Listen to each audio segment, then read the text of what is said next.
Hi welcome to life line. ఈ రోజు TV nine స్టూడియోలో ఉన్నారు డాక్టర్ మోనికా ఫ్రమ్ 49. ఈ రోజు లైఫ్ లైన్ లో మనం డిస్కస్ చేయబోతున్నాం ఇన్ఫర్టిలిటీకి సంబంధించి ఎలాంటి లేటెస్ట్ అడ్వాన్స్డ్ ట్రీట్మెంట్స్ ఉన్నాయి, ఐవీఎఫ్ ఎంత వరకు హెల్ప్ అవుతుందో డాక్టర్ గారిని అడిగి తెలుసుకుందాం. మీరు కూడా డాక్టర్ మోనికా గారితో మాట్లాడాలనుకుంటే టీవీ నైన్ స్క్రీన్ మీద డిస్ప్లే అవుతున్న నెంబర్స్కి కాల్ చేసి ఇన్ఫర్టిలిటీకి సంబంధించి మీకున్న డౌట్స్ క్లారిఫై చేసుకోవచ్చు అండ్ మీ డౌట్స్ని మామ్తో మాట్లాడి డీటెయిల్గా సార్ట్అవుట్ చేసుకునే ప్రయత్నం చేయొచ్చు. హాయ్ అండి, welcome to our studio. Thank you. Doctor గారు, ఇన్ఫర్టిలిటీ గురించి మాట్లాడుకుంటే చాలా వరకు కూడా ఈ మధ్య కాలంలో చాలా ఎక్కువగా వింటున్నాం ఒకప్పటితో పోలిస్తే. అసలు ఇన్ఫర్టిలిటీకి మెయిన్ రీజన్స్ ఏమనుకోవచ్చు? ఇప్పుడు ఇన్ఫర్టిలిటీని నా పేషెంట్స్ అడుగుతూ ఉంటారండి, అండ్ ఆల్సో కొన్నిసార్లు కాల్స్లో అడిగారు ఏంటి అంటే ఇన్ఫర్టిలిటీని ఒక డిసీజ్గా మనము కన్సిడర్ చేయొచ్చా అని చెప్పేసి. అంటే షుగర్, బీపీ ఇలా ఏవైతే మనం డిసీజెస్గా కన్సిడర్ చేస్తామో ఇన్ఫర్టిలిటీని కూడా ఒక డిసీజ్ అనొచ్చా అని చెప్పేసి. ఇప్పుడు డిసీజ్ డెఫినేషన్ ఏంటి అంటే ఎంతవరకు మన డైలీ లైఫ్ని, మన ఇమోషనల్ స్టెబిలిటీని, ఫినాన్షియల్గా దెబ్బతీస్తుంది అంటే అటువంటి కండిషన్ని డిసీజ్గా యాక్సెప్ట్ చేస్తారు WHO, వరల్డ్ హెల్త్ ఆర్గనైజేషన్.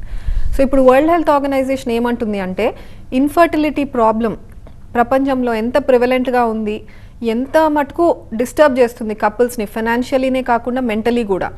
అంటే ఆ డిసీజ్ బర్డెన్ ఎంత హై ఉందంటే ఆల్మోస్ట్ షుగర్, హార్ట్ ప్రాబ్లమ్స్ తర్వాత ఆల్మోస్ట్ థర్డ్ పొజిషన్లో ఉంది. అంత బర్డెన్లో ఉందన్నమాట ఇన్ఫర్టిలిటీ. ఈ కారణం ఎందుకు? ఒకప్పుడు ఇంత హై లెవెల్ ప్రివలెన్స్ లేకుండే, ఈ కాలంలో ఎందుకు ఇంత ర్యాంపెంట్గా చూస్తున్నాము, ఇంతమందిలో చూస్తున్నాము ఈ ప్రాబ్లం అంటే, ఒకటి మనం వెస్టర్న్ కల్చర్ ఫాలో అవుతూ ఏం చేస్తున్నామంటే కెరియర్ డ్రివెన్ ఉన్నాం ఎక్కువగా విమెన్. కాబట్టి ఫ్యామిలీని మనం లేట్గా ప్లాన్ చేస్తున్నాం, పెళ్ళి లేట్గా చేసుకుంటున్నాం. ఇలా చేసుకున్నప్పుడు ఏమవుతుందంటే ఒక వెస్టర్న్ విమెన్ని ఒక ఇండియన్ విమెన్ని కంపేర్ చేసినట్టయితే ఒక వెస్టర్న్ లేడీకి సేమ్ ఏజ్ ఇద్దరు లేడీస్, ఒక 35-year-old వెస్టర్నర్, 35-year-old ఇండియన్ని కన్సిడర్ చేస్తే ఈ వెస్టర్నర్లో మనము ఎక్కువ నెంబర్ ఆఫ్ ఎగ్స్ చూస్తున్నాం. They are almost 5-6 years behind us అనమాట ఎగ్స్ ఏజింగ్ పరంగా కంపేర్ చేస్తే. సో మనం యాజ్ ఇండియన్ విమెన్ మన ఆరిజిన్, మన జీన్స్ బట్టి ఏమవుతుందంటే మనం తక్కువ నెంబర్ ఆఫ్ ఎగ్స్తో పుట్టడం, లేదా ఎంతో వేగంగా టైం కంటే ముందే ఎగ్స్ చనిపోవడం వల్ల లేట్ మ్యారేజ్, లేట్గా పిల్లలు ప్లాన్ చేసేటప్పుడు ఈ ప్రాబ్లం ఇన్ఫర్టిలిటీ ఎక్కువగా ఎదురవుతుంది అనమాట. ఇదే కాకుండా లైఫ్ స్టైల్ కూడా మారిపోయింది. మన ఫుడ్ కావచ్చు, డయట్ కావచ్చు, we are eating lot of junk food, ఏవైతే ఎక్కువగా షుగర్స్ ఉన్నాయో, ఫాస్ట్ ఫుడ్స్, బయట ఫుడ్ ఎక్కువగా తీసుకోవడం, వీటన్నిటి వల్ల ఒబేసిటీ, వెయిట్ గెయిన్ ఎక్కువ అయ్యి పిల్లల టైం నుంచే, చాలా చిన్న వయసు నుంచే గర్ల్స్లో ఒబేసిటీ చూస్తున్నాం, అలానే మగవాళ్ళలో కూడా. వీటి వల్ల కూడా ఏమవుతుందంటే వాళ్ళలో కణాలు దెబ్బతింటున్నాయి, ఎగ్ క్వాలిటీ కూడా తగ్గిపోతుంది. దీనివల్ల కూడా ఇన్ఫర్టిలిటీ ప్రాబ్లం బాగా ఎక్కువగా చూస్తున్నాం ఇప్పుడు. డాక్టర్ గారు, జనరల్గా ఈ ఇన్ఫర్టిలిటీ అనేది జెనెటిక్ ప్రాబ్లం అనుకోవచ్చా? డెఫినెట్లీ అండి. అంటే నాట్ ఇన్ ఆల్ కేసెస్, చాలా రేర్ కేసెస్లో ఇన్ఫర్టిలిటీ ప్రాబ్లమ్ జెనెటిక్ గ్రౌండ్స్ అయి ఉండొచ్చు. అవి ఇంకా మనము స్టడీ చేస్తున్నాం అనమాట, పూర్తిగా ఎవిడెన్స్ లేదు. కానీ ఒక్కొక్క కండిషన్కి ఎక్కువగా మాట్లాడే నీటి బుడగల సమస్య PCODని మనం మల్టిపుల్ జీన్స్ ఎఫెక్ట్ అయి ఉండొచ్చు అంటారు. ఎంతోమందిలో మదర్కి ఈ ప్రాబ్లం ఉన్న వాళ్ళ కిడ్స్కి కూడా ఈ సేమ్ ప్రాబ్లం ఎదురవుతూ ఉంటుంది, ఎస్పెషలీ ఈ PCOD ప్రాబ్లమ్. ఎన్నో జీన్స్ ఉన్నాయి, పర్టిక్యులర్ ఈ జీన్ అని చెప్పలేకున్నాము, కానీ ఎన్నో జీన్స్ అవి బై బర్త్ కావచ్చు, లేదా బయట ఎన్వైర్న్మెంట్, నేనన్న life style, dietary choices, exercise లేకుండా ఉండడం వల్ల ఆ జీన్స్ బయట నుంచి కూడా ఎపిజెనెటిక్ చేంజెస్ అంటాం. అంటే మన లోపల కాకుండా బయట ఎన్వైర్న్మెంటల్ చేంజెస్ వల్ల జీన్స్ దెబ్బతిని మారిపోయి కండిషన్స్కి దారి తీయడం. సో ఇటువంటి చేంజెస్ వల్ల PCOD చూడొచ్చు. ఇంకొకటి జెనెటిక్గా మేల్ సైడ్ మాట్లాడితే, నేను ఇది విమెన్ గురించి మాట్లాడాను, మెన్లో కూడా జెనెటిక్ గ్రౌండ్స్లో కొన్ని ఉంటాయి.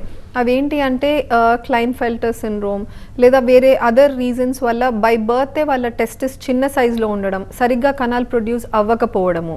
అండ్ లేడీస్లో వచ్చినట్లయితే టర్నర్ సిండ్రోమ్ అని ఒకటి ఉంటుందండి. ఈ టర్నర్ సిండ్రోమ్లో ఏమవుతాయంటే లేడీ ఎగ్స్ పుట్టినప్పటి నుంచే చాలా స్ట్రీక్ ఓవరీస్ అంటాం, ఎగ్స్ ప్రొడ్యూస్ కావు, వాళ్ళకి సరిగ్గా పీరియడ్స్ అన్నవి రావు, లేదా ఇనీషియల్గా ఒక 1-2 years పీరియడ్స్ వచ్చి ఆ తర్వాత కంప్లీట్గా ఆగిపోయాయి. ఇలాంటి ప్రాబ్లమ్స్ ఉన్న లేడీస్, ఎవరికైతే ప్రొలాంగ్డ్గా ఎమెనోరియా ఉంది, పీరియడ్స్ రావట్లేదు చిన్న వయసు ఉన్నప్పటికీ, అటువంటి కేసెస్లో హార్మోన్స్ ఇష్యూస్ ఒక్కటే కాకుండా ఈ జెనెటిక్ ఇష్యూస్ని కూడా మనం ఎవాల్యుయేట్ చేసుకొని రూల్ అవుట్ చేసుకోవడం very important. Yes sir. Doctor గారు, ఒబేసిటీ కూడా ఒక కారణం అనుకుంటే వీళ్ళు ఎలాంటి జాగ్రత్తలు తీసుకోవాలి, ఎలాంటి లైఫ్ స్టైల్ మోడిఫికేషన్స్ అవసరం అంటారు వీళ్ళకి? ఇప్పుడు ఒబేసిటీ అన్నది BMI మీద క్యాల్కులేట్ చేస్తామండి, బాడీ మాస్ ఇండెక్స్. హైట్ ఏంటి, వెయిట్ ఏంటి, ఈ రెండు తీసుకొని క్యాల్కులేట్ చేస్తే మనకు BMI అని వస్తుంది అనమాట. ఈ BMI రేంజెస్ మనకు వేరే ఉంటుంది, అమెరికన్స్కి వేరే ఉంటుంది. మనం హైట్ పరంగా వాళ్ళకంటే తక్కువ ఉంటాము, మెటబాలిక్ కూడా మన మెటబాలిజం కూడా కొంచెం స్లోవర్ ఉంటుంది కాబట్టి మన బిఎంఐ రేంజెస్ 23 to 28 మధ్యలో ఓవర్ వెయిట్ అంటాము, 28 మీద పోతే ఒబీస్ అంటాం. వాళ్ళకి అలా కాదు, 30 మీద ఒబేసిటీ కన్సిడర్ అవుతుంది. ఇప్పుడు మనం 28 మీద దాటేంత వరకు వెయిట్ చేయకూడదండి. ద మూమెంట్ 23 మీద వెళ్తుంది బిఎంఐ అంటే ఓవర్ వెయిట్ రేంజ్లో ఉన్నప్పటి నుంచే మనం జాగ్రత్తలు తీసుకోవాలి. ఎలా అంటే రోజు ఎన్ని గంటలు ఎక్సర్సైజ్ చేయాలి లేదా ఎన్ని మినిట్స్ ఎక్సర్సైజ్ చేయాలి, ఎటువంటి ఎక్సర్సైజ్ చేయాలి. నేను ఎక్కువగా కమ్ అక్రాస్ వాకింగ్ చేస్తున్నాము అంటారు లేడీస్, బట్ వాకింగ్ మన ఏజ్ గ్రూప్కి ఎక్కువ క్యాలరీస్ బర్న్ చేయలేదండి. ఎరోబిక్ ఎక్సర్సైజెస్ ఉండాలి, కార్డియో ఉండాలి. So a good amount of exercise for a reasonable amount of time every day స్ట్రింజెంట్గా పాటించగలిగితే అండ్ ఫుడ్ డైటరీ హ్యాబిట్స్ని కూడా మనం కంట్రోల్లో పెట్టుకోగలిగితే definitely we can fight obesity. Yes sir. Doctor గారు, ఇన్ఫర్టిలిటీని గుర్తించడానికి ఒక మ్యారీడ్ హెల్దీ కపుల్ ఎలాంటి కాన్సెప్ట్ యూజ్ చేయకుండా ఒక 1 year తర్వాత రావాలంటారా, 1 year లోపే రావాలంటారా, ఎప్పుడు అలర్ట్ అవుతే బెటర్ అంటారు? అసలు మీ సజెషన్ ఏంటి? ఇప్పుడు ఈ duration infertility as it is definition ఏంటంటే 1 year వరకు కూడా ట్రై చేసి కపుల్కి ప్రెగ్నెన్సీ రాలేదంటే అప్పుడు ఇన్ఫర్టిలిటీ ప్రాబ్లం ఉంది అని మేము డెసిగ్నేట్ చేయాలి. బిఫోర్ దట్ వీ షుంట్ అనమాట. ఎందుకు ఈ 1 year కాన్సెప్ట్తో వచ్చామంటే రీజన్ ఇస్ ఫికండిటీ. ఎవ్రీ మంత్ కరెక్ట్గా ఎగ్ రిలీజ్ అయ్యి హస్బెండ్ అండ్ వైఫ్ కాండమ్స్ లేదా అటువంటి ప్రివెంటివ్ మెజర్స్ తీసుకోకుండా ట్రై చేసి చూస్తే ప్రెగ్నెన్సీ వచ్చే అవకాశము around 10 to 15% or up to even 20% కూడా వెళ్తుంది. ఎప్పుడంటే only first year of after marriage. తర్వాత నుంచి ఈ ఫికండిటీ రేట్ అంటే chance of pregnancy every month అది తగ్గిపోతూ వస్తుంది. సో ఇవన్నీ తీసుకొని statistics prove that most of the couples nearly 80 to 90% couples 1 year లోపల ప్రెగ్నెన్సీ అచీవ్ చేసుకుంటున్నారు. మిగిలిన 10% ఎవరైతే కష్టపడుతున్నారో 1 year తర్వాత కూడా ప్రెగ్నెన్సీ రాలేదో వాళ్ళు బేసిక్ ఇవాల్యుయేషన్ చేసుకొని if everything is fine minor treatment తీసుకొని కానీ లేదా ప్లెయిన్ కౌన్సిలింగ్తో కానీ వాళ్ళు దే కెన్ ట్రై ఫర్దర్ అనమాట ప్రెగ్నెన్సీకి. అయినప్పటికీ 1 year తర్వాత కూడా రాలేదు అంటే ఏదో ఒక ఇష్యూ ఉండొచ్చు, అందుకని ఈ 1 year టైం ఫ్రేమ్ పెట్టింది. మిగతా వాళ్ళు ఎవరైతే age of the lady 35 years కంటే ఎక్కువ ఉందంటే 1 year వరకు కూడా వెయిట్ చేయొద్దు, 6 monthsకే రండి అని చెప్తాం. ఈ 1 year 6 months ఇవన్నీ ఎప్పుడు వర్తిస్తాయంటే వాళ్ళకి సెక్షువల్ ప్రాక్టీసెస్లో ప్రాబ్లమ్స్ ఏం ఫేస్ చేయట్లేదు, లేడీకి పీరియడ్స్ కరెక్ట్గా వస్తున్నాయి, ఇవన్నీ ఉన్నప్పుడే they have to wait for this time period అండి. సపోజ్ లేడీకి పీరియడ్స్ టైంకి రావట్లేదు, హస్బెండ్కి పెనైల్ ఎరెక్షన్ ప్రాబ్లమ్స్ ఉన్నాయి, ఇజాక్యులేషన్ ప్రాబ్లం ఉంది, some problems in their sexual intercourse. So ఇలాంటివి ఏమన్నా ట్రబుల్స్ ఉంటే మాత్రం don't wait for 1 year or 6 months బుక్స్లో చెప్పినట్టు లేదా మేము డెఫినేషన్స్ లాగా ఎలాబరేట్ చేసినట్టు don't wait for that time frame. టైంకి ముందే మీరు వెళ్ళి కన్సల్ట్ అవ్వాల్సి ఉంటుంది.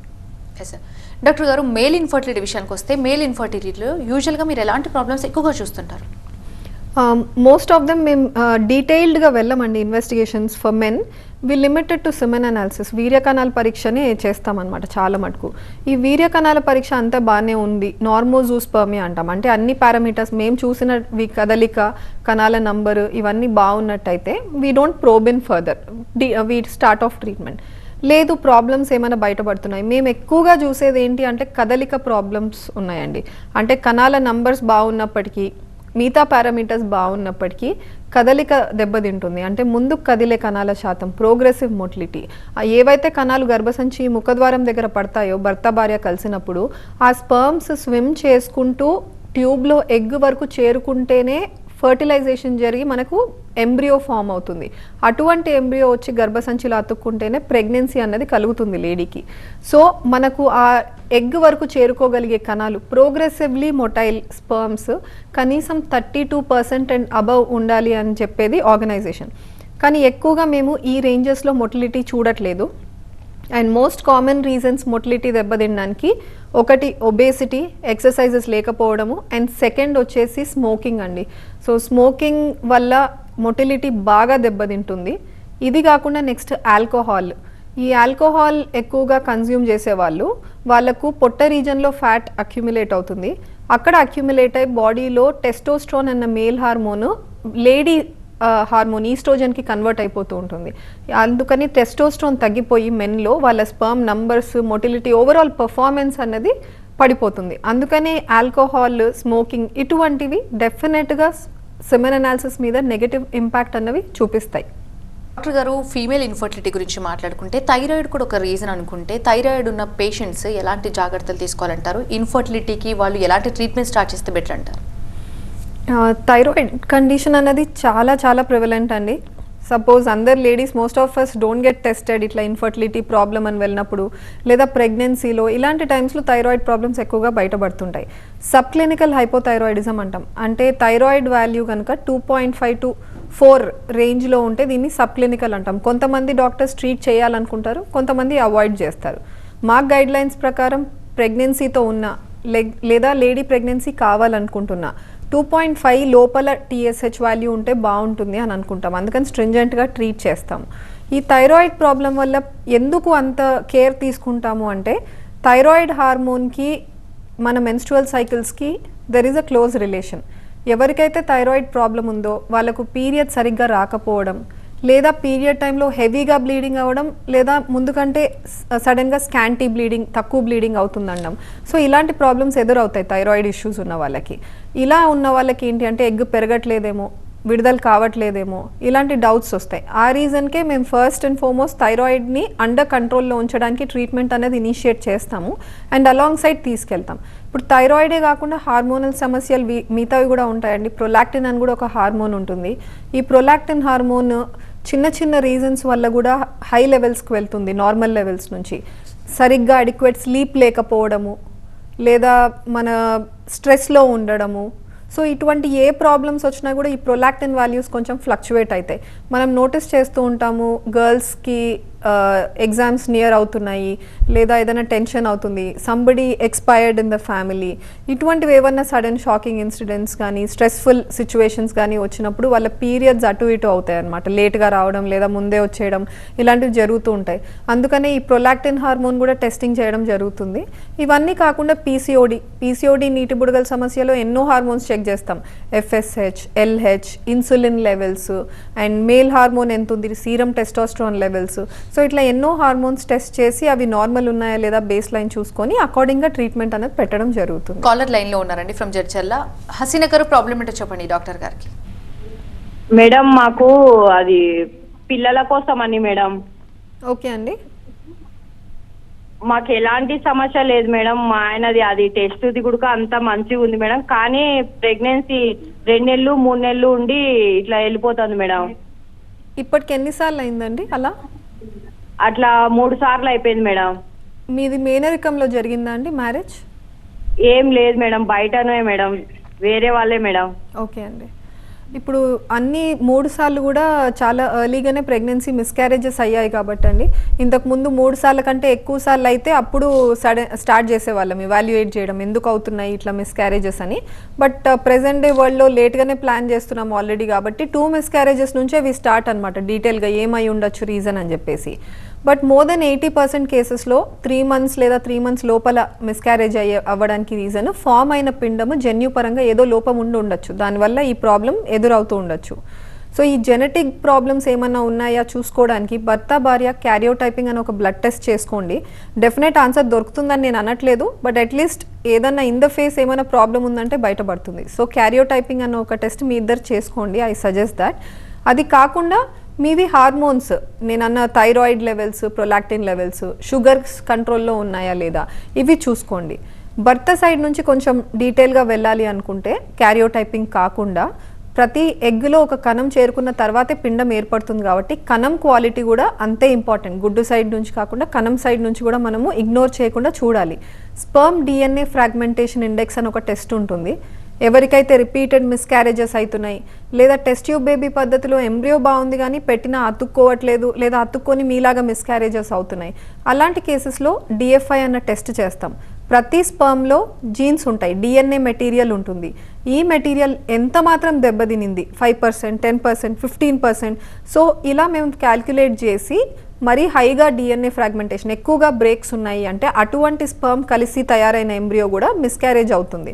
అందుకనే స్పర్మ్లో ఆ DNA ఫ్రాగ్మెంటేషన్ బ్రేక్స్ తగ్గించడానికి కొన్ని మెడిసిన్స్ పెట్టి హస్బెండ్కి ఆ తర్వాత ప్రెగ్నెన్సీ ప్లాన్ చేయమని చెప్తాం. సో ఈ కొన్ని అట్లీస్ట్ ఈ బేసిక్ టెస్ట్ చూసుకున్న తర్వాతే మీరు నెక్స్ట్ ప్రెగ్నెన్సీని ప్లాన్ చేయడం అడ్వైజబుల్. డాక్టర్ గారు, మేల్ ఇన్ఫర్టిలిటీ గురించి చెప్పారు, మేల్ ఇన్ఫర్టిలిటీలో ప్రాబ్లమ్స్ గురించి చెప్పారు. ఒకవేళ నిజంగా సెమెన్ అనాలిసిస్ 0 కౌంట్ ఉంటే వాళ్ళకి ఉండే ట్రీట్మెంట్స్ ఏంటి? సెమెన్ అనాలిసిస్ నార్మల్ ఉంటే నార్మోజూస్పర్మియా అంటామండి. అదే 0 కౌంట్ వస్తే అజూస్పర్మియా అని అంటాం. ఫస్ట్ ఆఫ్ ఆల్ ఈ అజూస్పర్మియా డయాగ్నోస్ చేయడం ఈజ్ ఇంపార్టెంట్. ర్యాండమ్గా ఎక్కడన్నా డయాగ్నోస్టిక్ సెంటర్లో కణాలు కనిపించలేదు అని ఇచ్చారని మేము లేబుల్ చేసేసేం అండి అజూస్పర్మియా అన్నది. అజూస్పర్మియా కొన్ని గ్రౌండ్స్ ఉంటాయి. ఎక్కడ జరిగింది, జస్ట్ శాంపుల్ చూసారా, లేదా శాంపుల్లో స్పర్మ్స్ కనపడలేదన్న తర్వాత సెంట్రిఫ్యూగేషన్ హై స్పీడ్లో తిప్పి పెలెట్ కలెక్ట్ చేసి పెలెట్లో మళ్ళీ చూసారా. సో అలాంటి పెలెట్లో దొరికాయి స్పర్మ్స్ అంటే అవి దాక్కున్న స్పర్మ్స్, హిడెన్ స్పర్మ్స్ అంటాం, క్రిప్టోజూస్పర్మియా. సో అటువంటి సెంట్రిఫ్యూగేషన్ అయిన తర్వాత పెల్లెట్లో కూడా స్పర్మ్స్ కనిపించలేదంటేనే అజూస్పర్మియా. ఇది కూడా సింగిల్ టెస్ట్ కాదండి, మళ్ళీ ఇంకో టెస్ట్ 2 డిఫరెంట్ ఒకేషన్స్లో చేసుకొని 2 సార్లు కూడా కణాలు కనిపించలేదు అన్నప్పుడే అజూస్పర్మియా అని డయాగ్నోస్ అవుతుంది మ్యాన్కి. ఈ అజూస్పర్మియా కండిషన్స్ 2 రకాలు ఉంటాయి. ఒకటి అబ్స్ట్రక్టివ్ అజూస్పర్మియా, ఇంకొకటి నాన్ అబ్స్ట్రక్టివ్ అజూస్పర్మియా అంటారు. అబ్స్ట్రక్టివ్ అజూస్పర్మియాలో ఏమవుతుందంటే కణాలు ఉత్పత్తి అవుతున్నాయి బీజంలో, కానీ బయటకు వచ్చే దారుల్లో ఎక్కడన్నా ఇన్ఫెక్షన్ వల్ల కావచ్చు, వేరే రీజన్స్, ఇంతకుముందు ఏదన్నా యూరినరీ బ్లాడర్ మూత్రసంచి దగ్గర అక్కడ ఏదన్నా సర్జరీస్ వల్ల అతుకులు చేరుకొని ట్యూబ్ బ్లాక్ అయి ఉండొచ్చు. సో ఆ బ్లాక్డ్ ట్యూబ్స్ వల్ల బయట స్పర్మ్స్ మనకు కనపడట్లేదు. శాంపిల్ మాత్రం ఉంటుంది, సిమెన్ శాంపిల్ మాత్రం వస్తుంది. అది ఎందుకు వస్తుంది అంటే వేరే వేరే యాక్సెసరీ గ్లాండ్స్ ఉంటాయి, అవి ఆ లిక్విడ్ పార్ట్ ఆఫ్ సిమెన్కి కాంట్రిబ్యూట్ చేస్తాయి, కానీ స్పర్మ్స్ మాత్రం బయటికి రావట్లేదు, అందుకని అజూ వస్తుంది. నాన్ అబ్స్ట్రక్టివ్ వెరైటీలో ఏమవుతుందంటే టెస్టిస్లో ప్రొడక్షన్ అన్నా జరగట్లేదు, లేదా బ్రెయిన్ నుంచి రావాల్సిన సిగ్నల్స్ టెస్టిస్ని ప్రొడ్యూస్ చేయమని నడ్జ్ చేసే సిగ్నల్స్ రాకపోవడం వల్ల, ఈ 2 కండిషన్స్ వల్ల మ్యాన్కి నాన్ అబ్స్ట్రక్టివ్ అజూస్పర్మియా అన్నది ఉంటుంది. దానికి తగ్గ బ్లడ్ టెస్ట్, స్కాన్స్ అవి అన్నీ ఉంటాయి to figure out A reason వల్ల అజూస్పర్మియా వస్తుంది అని చెప్పేసి. ఇలా అజూస్పర్మియా ఉన్న మెన్కి కూడా వాళ్ళ స్పర్మ్స్తో జెనెటిక్గా ఫాదర్ అవ్వడానికి ఛాన్స్ ఉందండి. That boon are that magic is only possible through IVF treatment. Test tube baby పద్ధతి ద్వారా మాత్రమే జెనెటిక్గా అటువంటి మ్యాన్ ఫాదర్ అవ్వడానికి ఛాన్స్ ఉంటుంది. ఎందుకు అంటే లేడీ ఎగ్స్ రిట్రీవ్ చేసిన రోజు బీజంలో డైరెక్ట్గా మనం సూది వేసి అక్కడి నుంచి టిష్యూ తీసి ఆ టిష్యూలో స్పర్మ్స్ వెతకడం జరుగుతుంది. దొరికిన స్పర్మ్స్ నంబర్డ్ ఉంటాయి, కొన్ని 10 per high power field, 6 per high power field. So అలాంటి ఫ్యూ నంబర్ ఆఫ్ స్పర్మ్స్ మనకు రిట్రీవ్ అయ్యాక ఈచ్ ఎగ్లో బెస్ట్ మూవింగ్ స్పర్మ్ పిక్ చేసి మేము ఇంజెక్ట్ చేస్తాం. ఇంజెక్ట్ చేసి ఎంబ్రియోని తయారు చేసుకుంటాం. సో అజూస్పర్మియాలో కూడా ఫాదర్ అవ్వచ్చండి జెనెటిక్గా, he can father the child genetically. ఎలా అంటే త్రూ ఐవీఎఫ్ ట్రీట్మెంట్.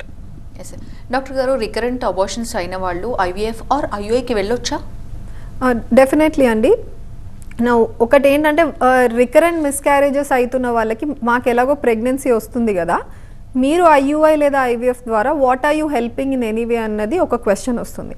2 types ఉంటాయి మాకు. ఇన్ఫర్టిలిటీ, కొంతమందికి ఎప్పుడు ప్రెగ్నెన్సీ వచ్చి ఉండదు, ప్రైమరీ ఇన్ఫర్టిలిటీ అంటాము. సెకండరీ ఇన్ఫర్టిలిటీ అంటే వాళ్ళకు ఒక కిడ్ ఉంటారు లేదా మిస్క్యారేజెస్ అయి ఉంటాయి, ఆ తర్వాత నుంచి మళ్ళీ నెక్స్ట్ ప్రెగ్నెన్సీ రావడం కష్టంగా ఉంది. సో రికరెంట్ మిస్క్యారేజ్ అయిన వాళ్ళు కూడా ఒక 1 year దాటినప్పటి నుంచి యాంగ్షియస్ అయిపోతారు, ఇప్పుడు మళ్ళీ ప్రెగ్నెన్సీ రావట్లేదు అని చెప్పేసి. సో వాళ్ళని సెకండరీ ఇన్ఫర్టిలిటీ కేటగిరీ కింద కన్సిడర్ చేసి మేము ట్రీట్మెంట్ ఆఫర్ చేయడం జరుగుతుంది. ఐయుఐ ఐవీఎఫ్ ఏమన్నా బెనిఫిట్ చేస్తుందా ఇటువంటి కపుల్స్ కంటే? ఐయుఐలో మేము క్లోజ్ మానిటరింగ్ ఉంటుందండి, ఫాలికల్ గ్రోత్ నుంచి, ఎగ్ రిలీజ్ నుంచి, అంటే ప్రెగ్నెన్సీ పాజిటివ్ రాక ముందు నుంచే మేము సపోర్ట్ అనేది ప్రొవైడ్ చేస్తూ ఉన్నాం. మాయ ఫామ్ అయినంత వరకు మాయ పూర్తిగా ఫామ్ కావడానికి 11 weeks టైం పడుతుంది. అంటే almost 3rd month of pregnancy ఎండ్కి కానీ మనకు మాయ ప్లాసెంటా పూర్తిగా మెచ్యూర్ అయ్యి ఫంక్షన్స్ ఓవర్టేక్ చేయదు. మరి initial 3 months who is helping the pregnancy? ఎవరు హెల్ప్ చేస్తున్నారంటే ఎగ్ విడుదల అయిపోయిన తర్వాత మిగిలిపోయిన సంచి ఉంటుంది, కార్పస్ ల్యూటియం అంటాం, ఆ కార్పస్ ల్యూటియం సపోర్ట్ చేస్తుంది ఇనీషియల్ పార్ట్ ఆఫ్ ప్రెగ్నెన్సీని before placenta completely takes over. So some people ఏమవుతుందంటే ఈ కార్పస్ ల్యూటియం నుంచి సఫిషియంట్ లెవెల్స్లో హార్మోన్ సపోర్ట్ రాదు, దానివల్ల కూడా మిస్క్యారేజెస్ అవుతూ ఉంటాయి. Luteal phase insufficiency, luteal phase defect అంటాం. సో వీళ్ళలో మేము టాబ్లెట్స్ ముందు నుంచే స్టార్ట్ చేస్తున్నాం కాబట్టి అలా కొంచెం బెనిఫిట్ అవ్వచ్చు. ఐవీఎఫ్లో ఎలా బెనిఫిట్ అవుతారు అంటే ఎవరిలో అయితే బేబీలో జన్యుపరంగా ప్రాబ్లమ్స్ ఏర్పడడం వల్ల మిస్క్యారేజెస్ అవుతున్నాయో తయారైన ఎంబ్రియోని ఐవీఎఫ్లో అవి టెస్టింగ్ చేస్తాము, ప్రీ ఇంప్లాంటేషన్ జెనెటిక్ టెస్టింగ్ అని చెప్తాం దాన్ని. సో టెస్ట్ చేసి euploid genetically normal number of chromosomes ఉన్న ఎంబ్రియోస్నే ట్రాన్స్ఫర్ చేస్తున్నాం కాబట్టి మిస్క్యారేజెస్ బాగా మనము తగ్గించేయచ్చు, ద రిస్క్ ఆఫ్ మిస్క్యారేజ్ బాగా మినిమైజ్ చేసేయచ్చు. రైట్, థ్యాంక్ యూ డాక్టర్ గారు, థ్యాంక్స్ ఫర్ బీయింగ్ హియర్. ఇది వాటి లైఫ్ లైన్. చూస్తూనే ఉండండి టీవీ9.